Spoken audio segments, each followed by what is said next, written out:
Right on time. Let's get started. Give the people some time to join in. As always, um, everybody's going to get the recording for this. So, as always, welcome everybody as you're joining in. My name is Rick Barcellos. I am the community manager here for Growth and the host of our micro lessons. And today, joining me, we have a micro lesson veteran because I believe this is your third one now, if I'm not mistaken. We've done this on some webinar strategy, promotion strategies, and today it's all about content. It's really great to have you here, man. Thank you for joining us again, Ollie. And yeah, let's give the people what they want. It's all yours. Third time lucky, huh? All right, let me share a quick Notion document. Before I do, I'll preface with this. What I'm about to present to you doesn't look great. Okay, so that's why you know that it's real. That's why you know that I actually use it. Anyone who makes content and it looks lovely, they made it for a presentation or they made it for content. What I'm about to show you is what we use behind the scenes at Slingshot Content with our clients. So have some fun with this, screen cap it.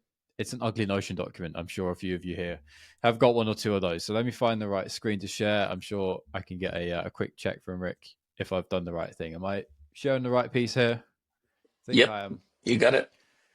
Good to go. All right. So if you registered for this, you know what the title's about. It's the splash method. Guess what? We like to make a splash online, and hence I tried to make an acronym that bent back towards that. And I managed to make it work. So over the last 10, 11 years, these are the things that I have found content that I have made and content that I've helped other people make and content that I've just seen blow up has in common. First things first, what's special about this? I am sure that everybody here has seen a wash of yawn, cringe, boring stuff on all their feeds. I don't just mean LinkedIn. I mean, it's where I spend most of my time. I'm sure it's where probably a fair few of you spend most of your time as well. If I talk about B2B content, obviously that is the primary place to consume it. It's just full of the same crap, right? Like, I'm sure that's not offensive to anyone. We all post some average stuff sometimes, or maybe even below. It's just full of stuff all the time that you can never keep up with the amount of it. So, therefore, by definition, a lot of it is kind of par or worse. To get above that, it isn't that hard, although in some ways it is. So, I'll go through. But the point being, what's special about this? Anything of any medium that you produce, whether a podcast or webinar, or just post itself of any kind, what's special about it? And if you really can't answer that, you probably shouldn't post it. Or you can, but you have to acknowledge that it may not go that far. Just because what stops this being one of the other million and a bit pieces of content in someone's feed today? Now, realistically, this the splash method is more of a checklist for sanity checking. What have I got? What have I made? Is it going to work? Is it going to be useful? Is it going to be great? And if you falter at any of these points, it's not necessarily throw the whole idea in the bin. It's more like, let's take a second to pause and try to work this out because we could maybe make a small tweak and this could go a lot further, or maybe something different, right? There's often not a bad idea. I often find if I can't answer the question, I'm probably asking the wrong question. If I tweak it, I can then find the right answer. So if you're asking yourself what's special about this piece of content, good place to start. Say, let's take this webinar for instance. What's special about it? Maybe it's that there's a new method that you guys haven't seen before. Maybe that's it. Is that enough? That's the question that I would ask myself. Is that kind of glamorous and sexy enough? Is there enough steak and enough sizzle to that to make you want to buy the steak? Maybe. And the fact that you guys are here maybe says yes, but the fact that there's not three times as many people says no. Obviously, that's a question that you could. There's how long's a piece of string? You could always want more, but you get the idea. You get the logic. So ask yourself that question: what is special about this three times, and try to write it down. I find just writing things down or typing it helps me. It's kind of childish, but why? But why? But why? But if you really can get it, the splash method helps you to make content that's great. Why? Why is that special? Because I want to make content that's better than everybody else. Still, why is that special? Because I want to get known and grow my business and not just falter into the sea of AI crap. Okay, like I can justify that. So that's the kind of exercise. Number two, P is for purpose. What's the awareness? What's the conversions that we're looking for? What is the ultimate goal here? So a webinar like this one, usually you want people to register for it. No kind of trees turned up there. But if you want it for awareness, okay, consider it then. Does a webinar usually drive awareness? Probably not. So it's more for like a conversion action, or it could be considered lead generation, which if you've got other speakers on who are new and you're trying to bring their audience across into yours, you could consider that awareness. But there's other ways, maybe better ways to do it. Maybe you just do a podcast with that same person. You don't have to gate the piece of content. You still get the audience overlapping collab, that sort of stuff. So then maybe that's a better way to hit your purpose, which is if it's driving awareness, that would be what it is. That's the sort of question that you got to ask yourself with that. What is my goal? And is this the best way to do it? I very recently have just asked myself this question and failed with it. I'll hold my hands up and give you a quick example before we go on. I'm sure you probably all read the rest of the the document already, but we launched a media brand called Go to Market Different, GTM Different. And the first idea was we want to demonstrate the type of work that we do because it's kind of easier to show you than to tell you what we do. We were struggling with the value prop at the time. So we did webinars per se, where we would do, we did, what's the dancing TV show? Dancing with the Stars, basically, but for content ideas instead of dancing. So we did 2 webinars of that. And then we also did Shark Tank, but instead of businesses and entrepreneurs and investment, it was more content strategies. They kind of got like investment in a way, but same sort of concept. They were gated assets. They didn't really get very many people to look at them. So by purpose, I failed that measure. We didn't really get anyone to look at it because no one watched the damn thing. Lots of people saw the promotion though. And that's when we kind of realized, oh yeah, so what do we do next time? What do we do for the next content tank or different show? We should probably just not gate it. We should probably just not make the long form thing. We should make something shorter that plays better on social media. And that's not what we're doing. So in essence, I didn't ask myself, what's the purpose of this? And is this aligning directly with that in the best ways that I could achieve that? So that's one thing there. Leverage, moving on to the third one. What's the highest leverage thing you have in promotion here? This is like number one way that everyone fails. This is just super obvious. And you're always thinking, well, how do we promote this? How do we get lots of leads to this? How do we get lots of eyeballs on this? No one says, like, what's the most valuable thing we've got? I have always used partners and other people that I want to speak with. I've kind of borrowed their audience. I've made a career on it almost. There's plenty of people who want to grow their profile by syncing up and doing work with you. That's exactly what we're doing here today. I'm working with you guys at Growth, and Growth is working with me. Our audiences are doing this together. It's the exact same thing. I've done that for the last 10, 11 years. And if that's my best way to do it, that's the best way to do it. If I have a huge email list, something like that, am I doing the right thing by leaning into it? And am I oversaturating that? Am I underdoing it? Or the partners that I have, do I have 1 million customers? Do I have a huge LinkedIn profile? Do I have a great YouTube channel? Whatever the things are that are on the table to help you promote the thing you've got, how and best way to leverage it is the conversation to have.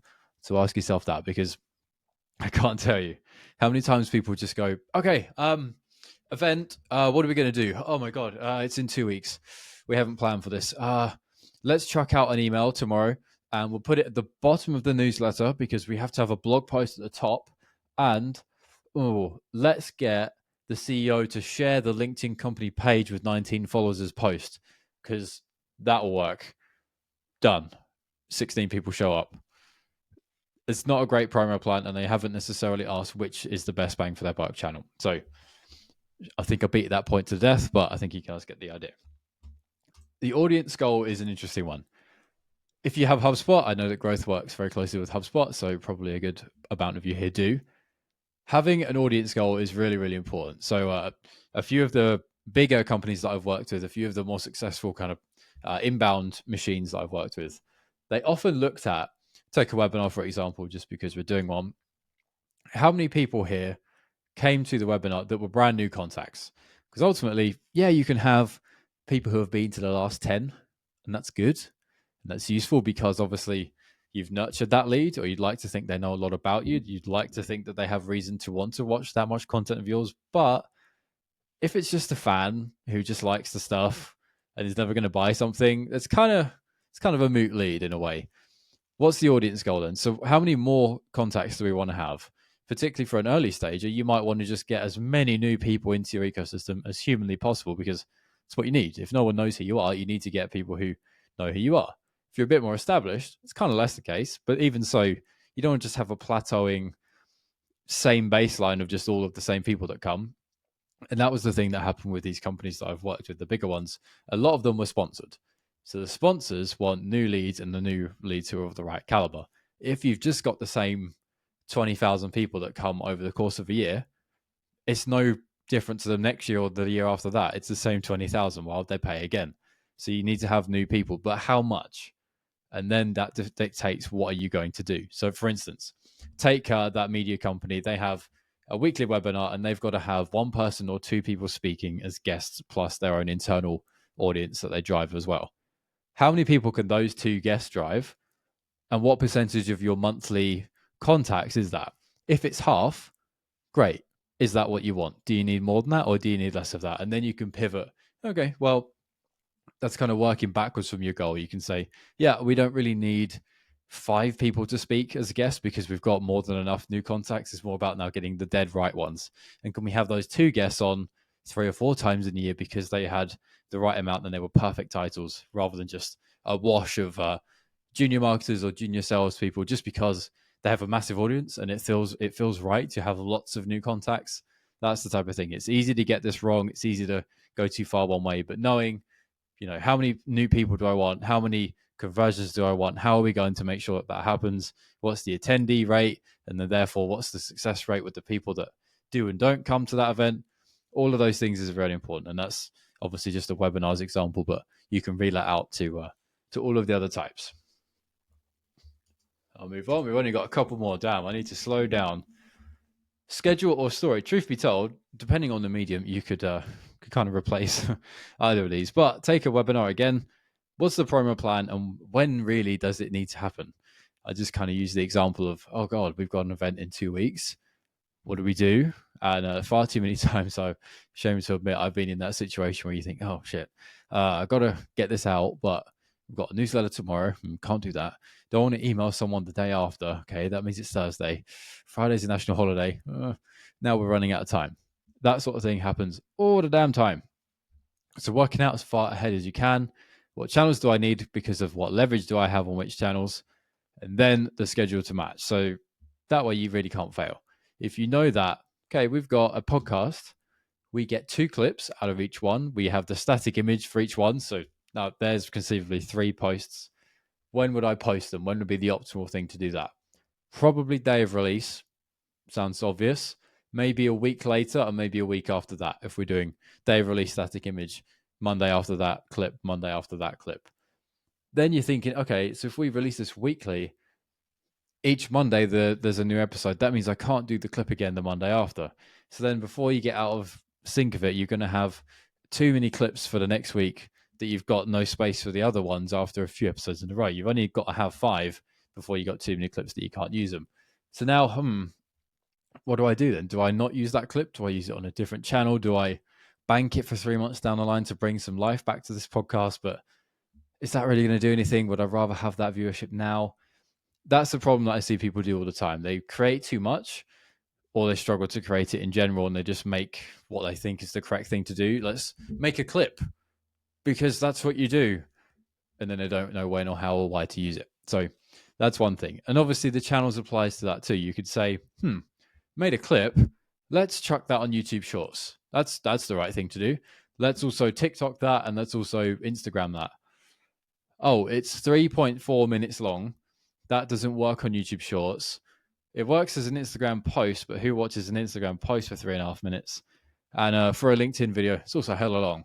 And the captions, you put them differently on different channels. So for a LinkedIn video, if you're taking my shot in narrow vertical format, not horizontal, captions wise, you'd want them underneath my chin, just because they kind of shadow off the top and shadow off the bottom. I don't know if you guys can see me too well, but that's what they do. So you want to have the captions somewhat in the middle, kind of lower third, so they don't get chopped off if you put them bang at the bottom or obviously at the top. Instagram wise, it's different. So then you got to think of that as well. You wouldn't want to create something that didn't work completely for one or the other and then make a third or 2/3 of your work not worth it. So thinking of that, when am I going to post it? Where am I going to post it? And how are we going to get the best use out of all of the things that we have with the channels and the other things going on in the schedule? The story is a little bit of a different one. So unlucky that if you've read ahead, you can't read any of this and get the point about the story. Story is, it's a podcast. Great. What are we going to get out? So, we're interviewing Ollie. We want to talk to him about content. Should we just ask him for some content tips? That's too often what happens. People just ask stuff that is fairly surface level. And my rule for a piece of content is try your very, very best to avoid asking anything that you could ask Google and get a relatively similar answer for. Otherwise, why would I bother listening to it? I could ask ChatGPT and get a better answer. I could save the time, or I could at the least get the transcript and get a summary and not bother spending 25 minutes with you.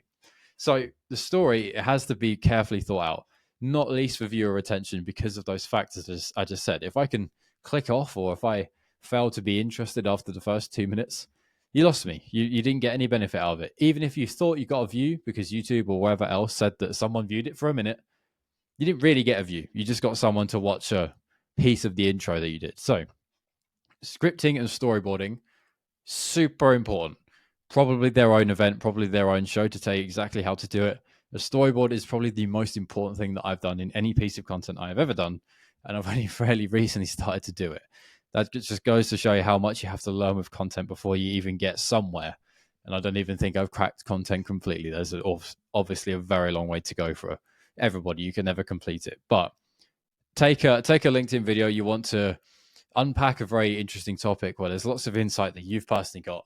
If you just sit on and you say, right, recording, go, I want to make a point about this website, and this is the problem with it, and I also think that this is wrong, and here's how you could fix it.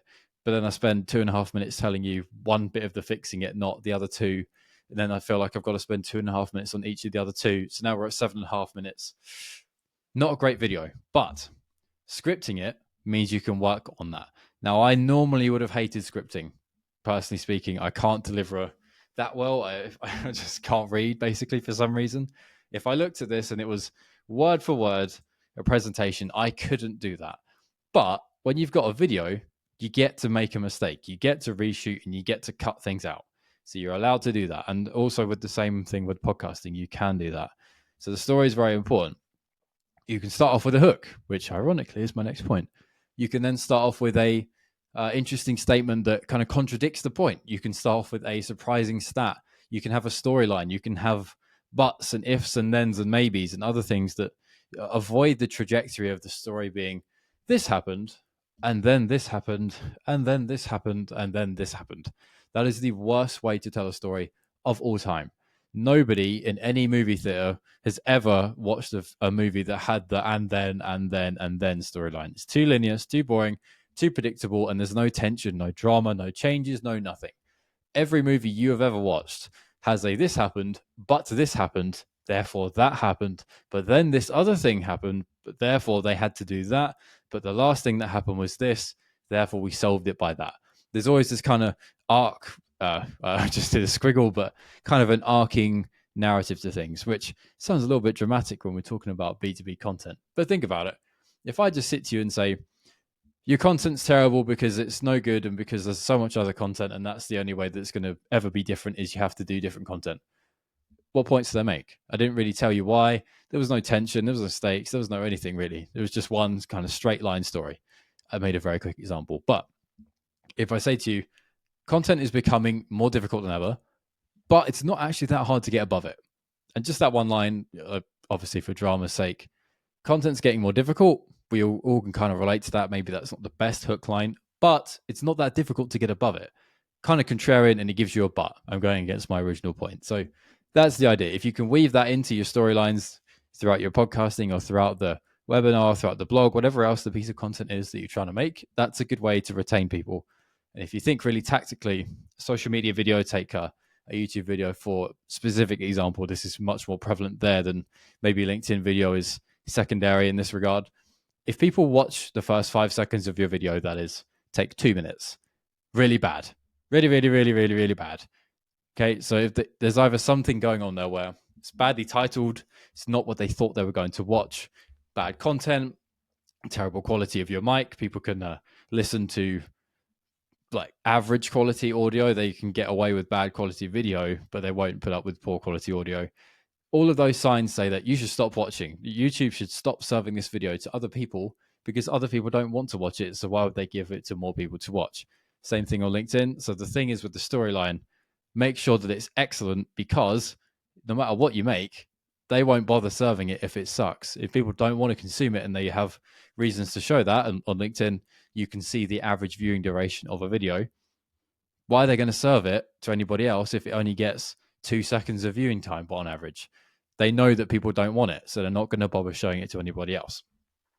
So I have about 10 minutes left. I got the hook to share with you. I'm sure we've all read and thought about hooks, and I have one more thing to show, and then we can go to some questions. Are we okay for time, Rick, or should I speed up a Yep, little? you're doing great. Very good. All right. Last one then. So the hook, I've got a hook GPT that I made in my chat GPT. If you guys want, I'll put the link somewhere. That's pretty good. I've helped it to, it's got like hundreds and hundreds and hundreds of blog posts worth of how to write a LinkedIn hook, how to write a blog post hook, opening line, scripting, and all those things. I personally suck at writing, so I need to do this. It seems maybe over prescriptive, but if I try to write, let's just take a LinkedIn post, we've all done that. I can't write a perfect first line. I just can't do it. I can do videos a lot easier, but I really cannot just get it out of my being to write, this is the perfect LinkedIn post headline, ... so that you click on the see more. I just can't do it. And it's so important because if you don't master that, just like an email subject line, if you don't get the click, what's the point of the rest of the email? You never get the click through to the content that you want. So having a really strong hook is massive. I think it's almost important as the content you make itself. It's kind of like a YouTube video. If you don't have title and thumbnail, you don't have content after that if no one bothers to click. So I try to write down 3 ideas. I get my GPTs to help me kind of massage and move it around and emphasize certain things, add some drama, add some tension, stakes, and those things to it to just make it pop a little bit more. But the one challenge I have personally, when they always come back with how to skyrocket this, how to be world class at this, how to 103x this, how to add 1% to this. It always sounds a bit corny. That's the one challenge that I personally have with hooks. So if anyone would like to help me, I'd be very grateful to receive the help. But it's very important, and that is why I say at the end here, write 10 and trim it to 3, and then trim the 3 again. I write 10 just because, like, ugly first drafting. If no one's going to see it, it doesn't matter. I write on pen and paper sometimes as well, or just a Google Doc. And I put for this webinar, I would put something like the splash method and how it helps you be good at content. That's awful, like awful for a hook. But if I write 9 other versions of that, slowly I get closer to it. And then eventually the last 3 or the best 3, you can kind of go somewhere from that. So that's my exercise for doing a hook, because that's so important that if you can't get the hook right, the content doesn't matter at all across any of the mediums. So that's the one thing I'd have there. I got one more thing to show you guys. So I'll stop sharing my screen, and then we're going to have to share the right screen again. So bear with me as I try to get that right. And here we are. So can I get a little cue that I've got the 21 questions? We good? You got it. All right. So at the start, I said if someone shows you something that looks cool, it's because they maybe don't actually use it. So I'll zoom out a little bit. This is something I had our team literally take off of Excel, because that's where, for some reason, my GPT helped me. And that was the output. And they made this carousel, which actually goes out next week. So you're seeing something for the first time.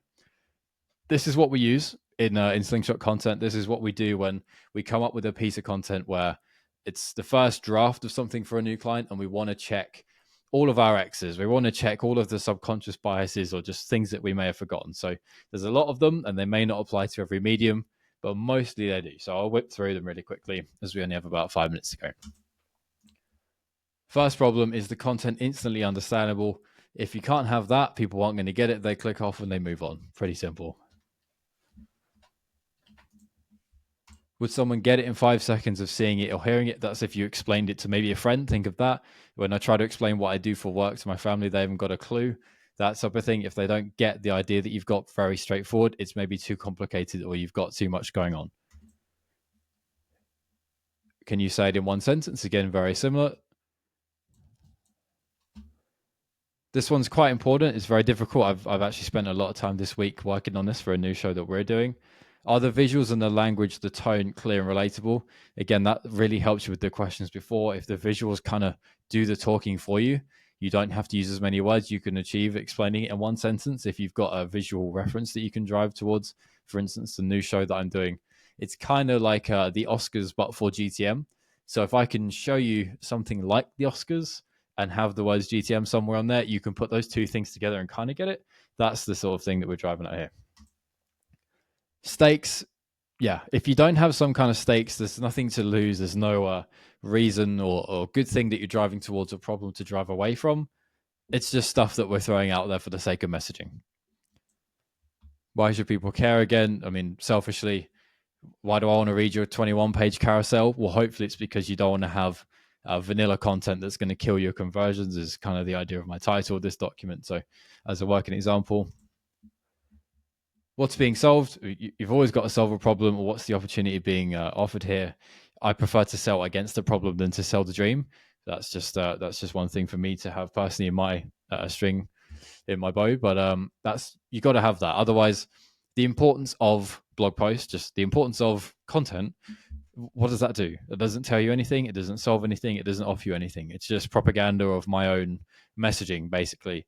So if it's how to avoid going bust by having a weak inbound engine, that's very, very dramatic, but at least it solves the problem of going bust if I was making an example up.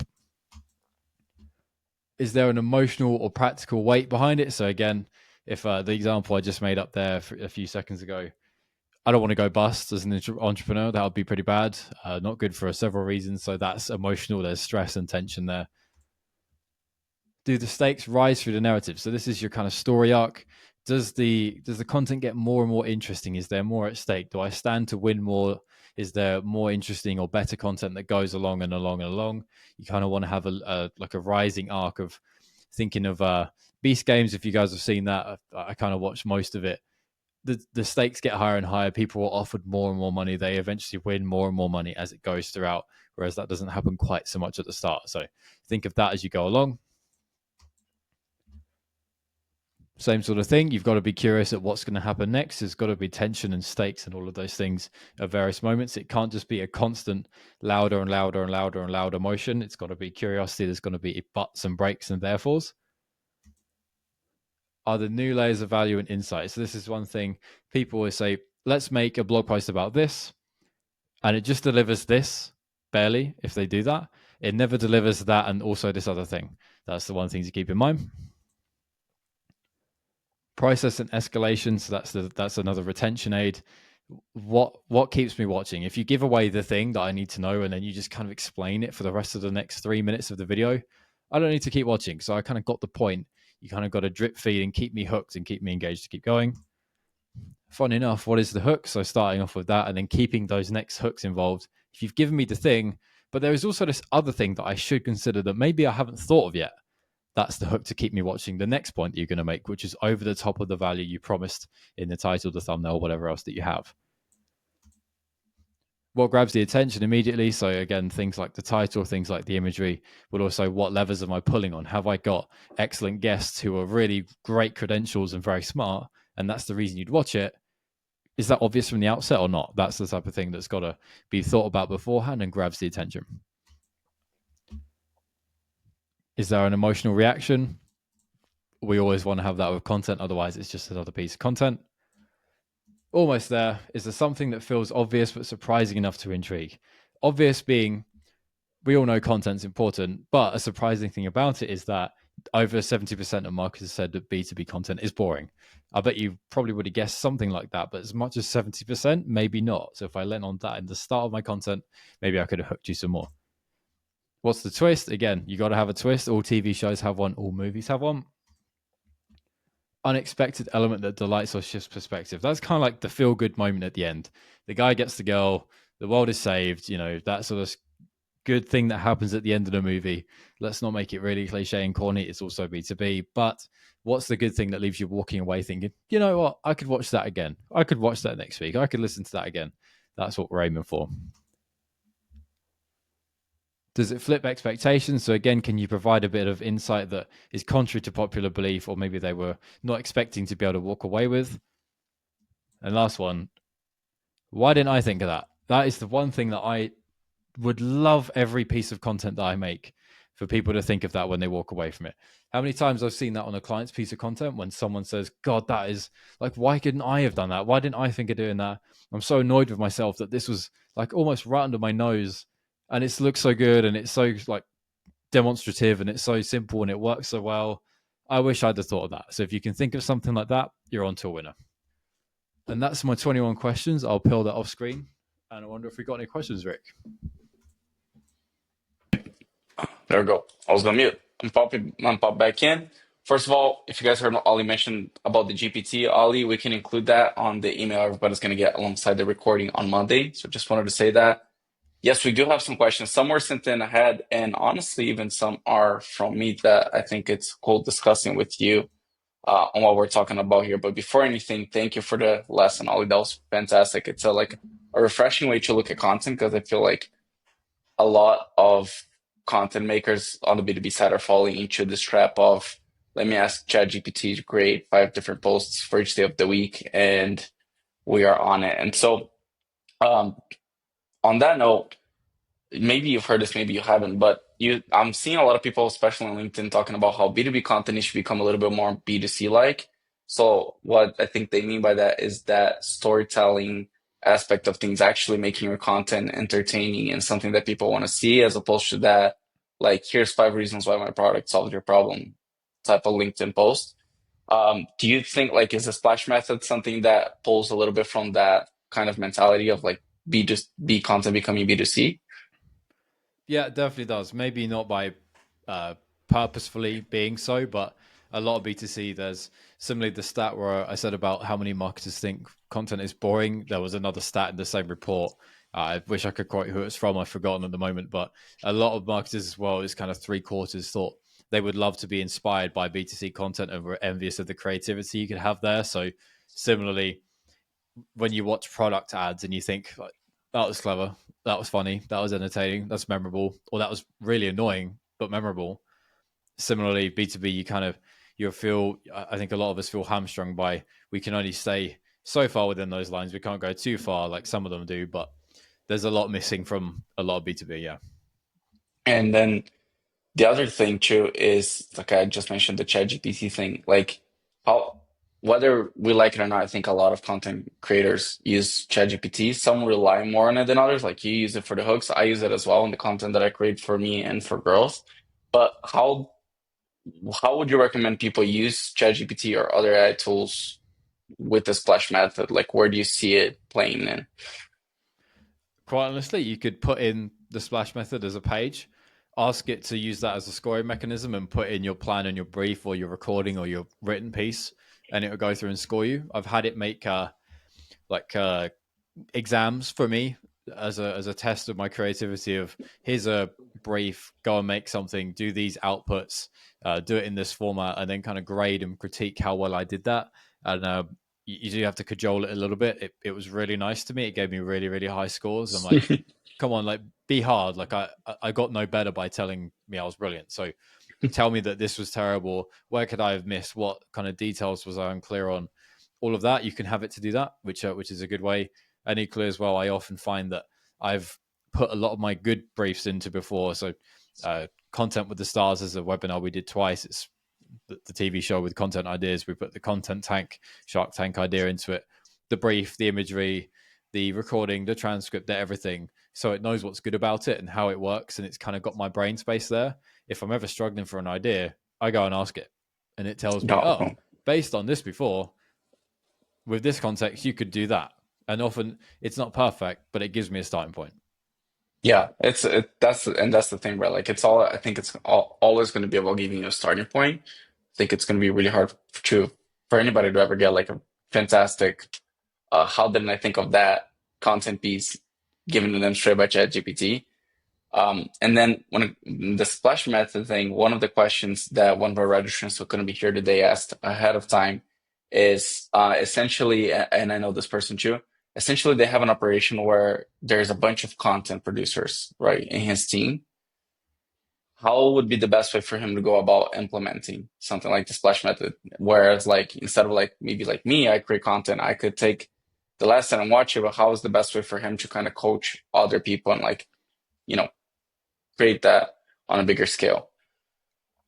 Really good question. Yeah, I probably haven't thought of it in that regard. It's normally a kind of like a passing check before and after we put something out. So in that regard, you could just copy that formula. You could go before and after something is put out. But if you have other lots of it that gets published in lots of different mediums, I think it's a good thing to do is brief the team and say, here's a new standard that we're going to hold to. It's not necessarily higher or different. It's just a way of thinking about it to catch all the X's that we need. So if we can all look at that don't necessarily need to change your formats, but as a check personally before you do anything that comes to the team or goes out on your channels, look at that. And then afterwards, when we review performance of things, we can use that as a critique and we can say, this performed really good. Could it have gone any better because of, well, looks like it had a reason that it was special. The leverage, we probably didn't pull 100% on that. And the audience goal, we kind of didn't think about that too much. So we got what we wanted, roughly speaking, but we could have thought more methodically, or the opposite. Something didn't work that well. We can see, did we pull on the leverage? Did it have a goal? What was special about it? Probably those things will tell us where it fell down. Awesome.